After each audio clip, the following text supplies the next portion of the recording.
Comment reconnaître l'amour? Pour cela, il faudrait réussir à le définir. Mais justement, il semble que l'amour résiste à ce petit discours qui dirait ce qu'est la chose. En effet, l'amour, c'est toujours quelque chose de singulier, d'intime, et aucun mot, trivial et universel, ne pourrait dire ce qui nous touche le plus au cœur. Pourtant, sans définition, on pourrait le confondre avec n'importe quoi, on pourrait se perdre dans son contraire. Francis Wolff, dans Il n'y a pas d'amour parfait, montre qu'en réalité, l'amour est une forme d'équilibre entre trois choses: l'amitié, la passion et le désir. C'est comme une carte du tendre. Et pourquoi il est impossible à définir complètement? Parce que l'équilibre entre ces trois pôles est quasi impossible à obtenir tant il y a de tension entre ces trois éléments. C'est pour ça que l'amour est quelque chose à vivre, un équilibre à toujours construire. De l'amitié et du désir, cela donne du libertinage. Du désir et de la passion, cela donne l'empire des sens. De l'amitié et de la passion sans désir, cela donne quelque chose de complètement platonique. Il y a un centre difficile à atteindre, toujours à construire.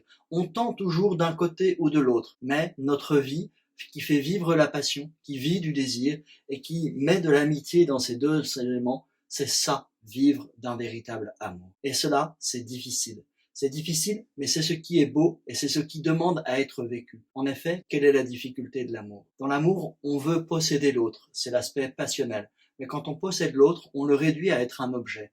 Or, le désir ne désire jamais rien d'autre qu'avoir quelqu'un qui se donne à nous comme étant un sujet.